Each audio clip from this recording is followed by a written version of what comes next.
Hey everyone, welcome to Q&A Monday, and it's Hannah here. So I help you to pay the right amount of tax and have the lifestyle you deserve.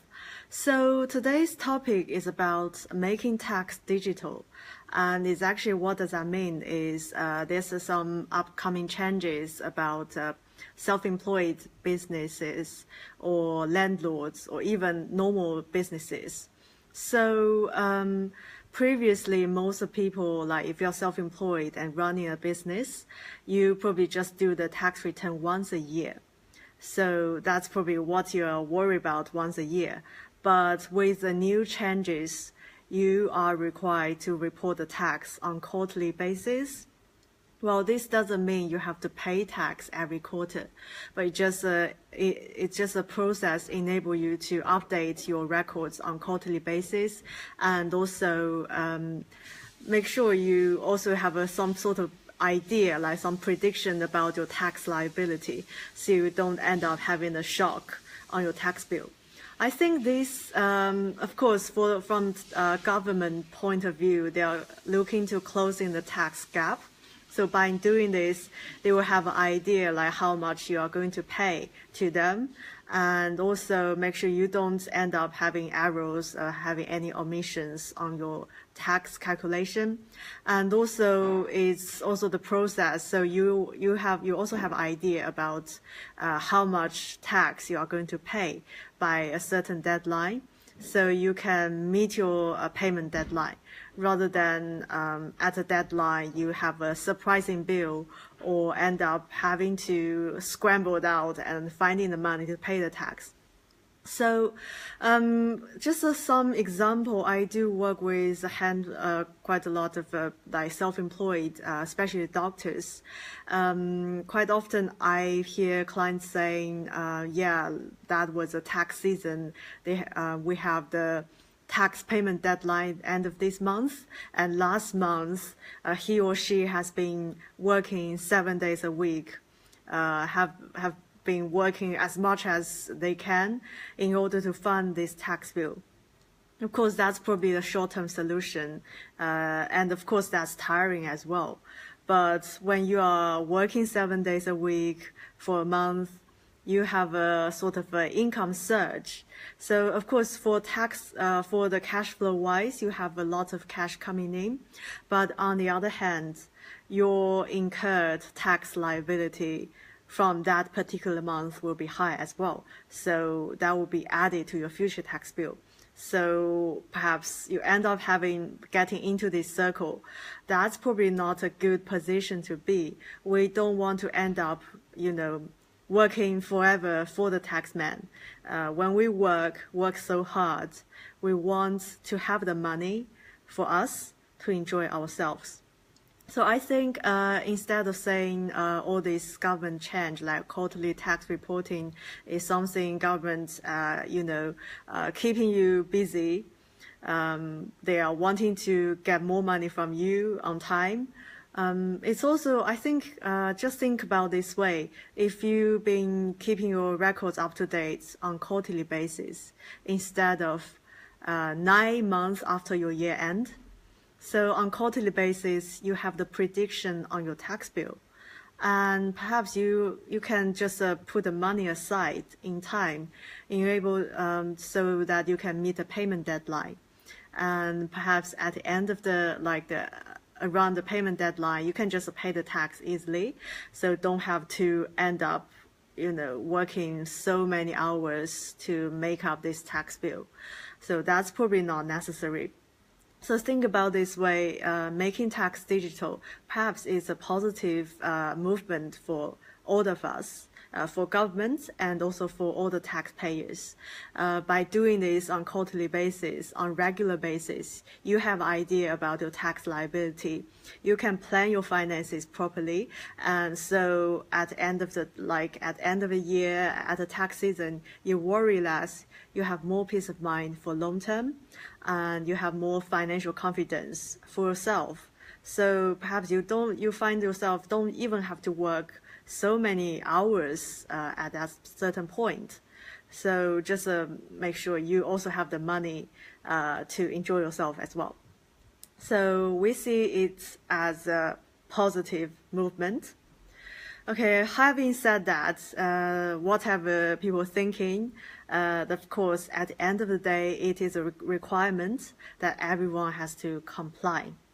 Okay, so government actually have a certain timeline for this to happen. It doesn't happen tomorrow, so don't need to worry about that. But just first thing, just need to make sure if that's applied to you, by when. Okay, just to give you some certain timeline. Of course, after this, this will be appear on the blog as well by writing. So be free to look at the blog to have the idea about the timeline, everything. But here I just talk you through.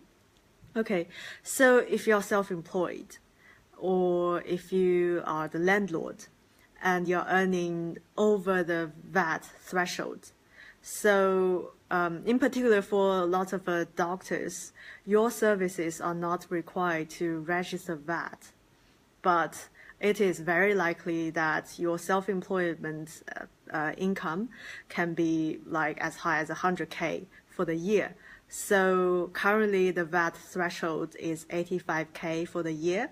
So it is likely that you have to prepare for this. So for anyone like self-employed individual as well as landlords, if you're earning, if your turnover is over the VAT threshold, so you will start doing this quarterly reporting from April 2018. So that's actually next year.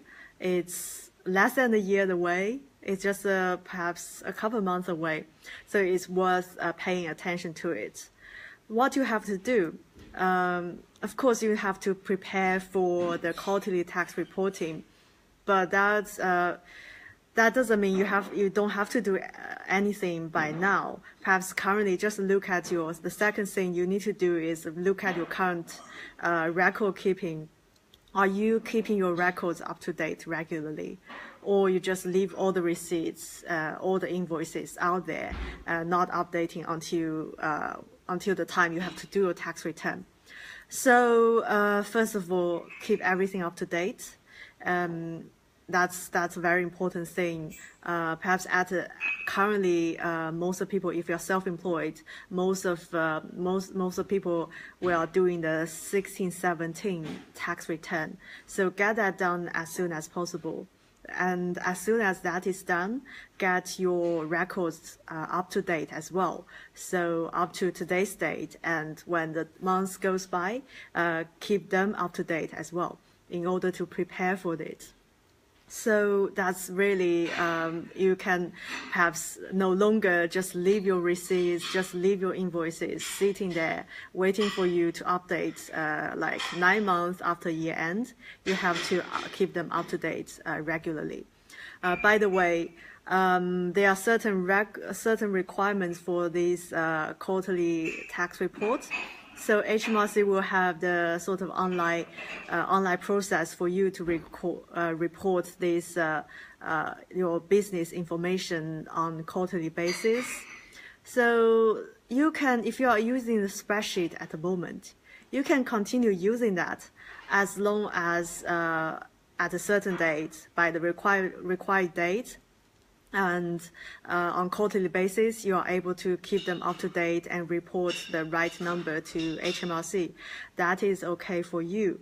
But here, I would also suggest you can look out for some software, like online cloud-based software. These are currently very inexpensive and easy to use. Also, it's automated as well, like your bank transactions. Like if you're using Xero, the transactions are automatically feeding in your system. So that's really simplify the process. And also, if you're using Receipt Bank, you can just scan the receipts and it goes to the system as well.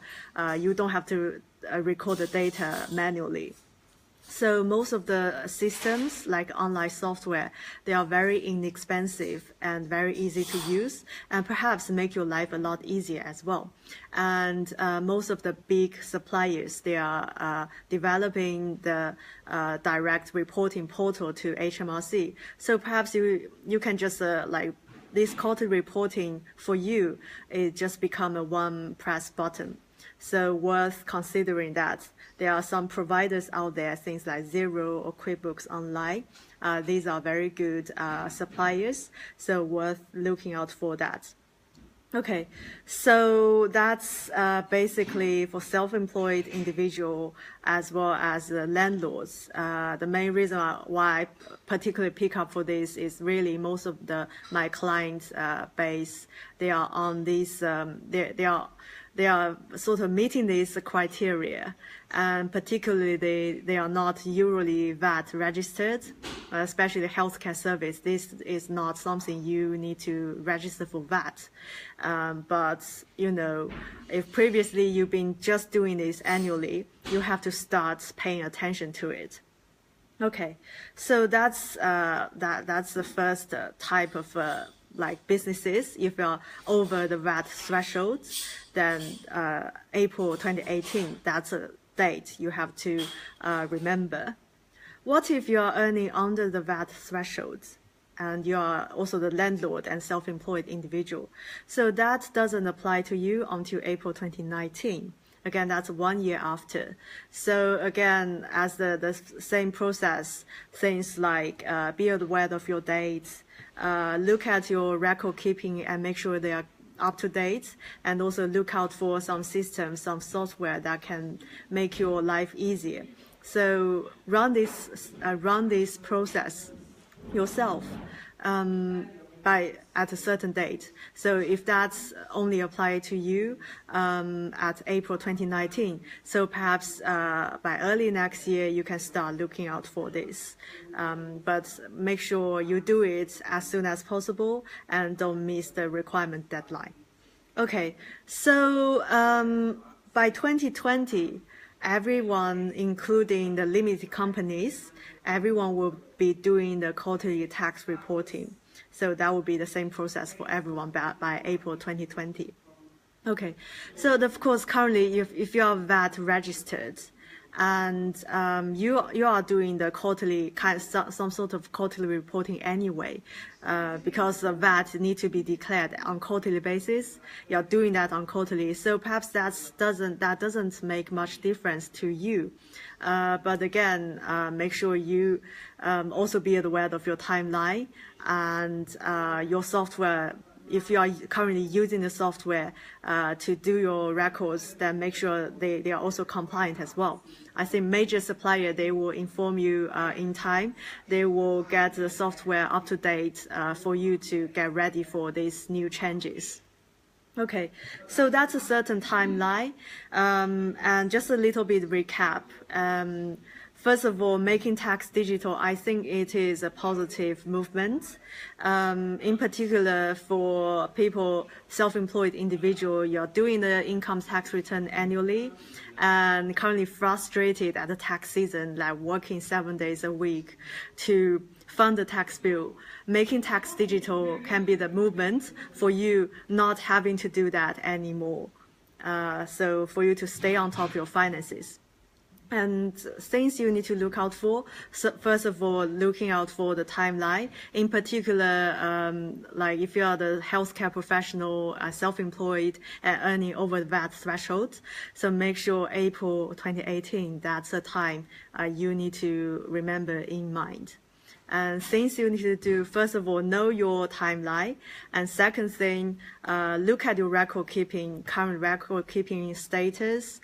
Make sure they are up to date as soon as possible. And third thing, there's no harm to look out for some software. These are very inexpensive, very easy to use, and also currently it is likely they will be talking to HMRC's reporting portal.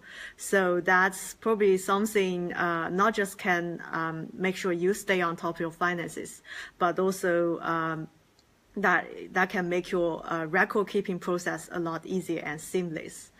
Okay, so if you are watching this replay, you can go right back to the beginning and look at the process again.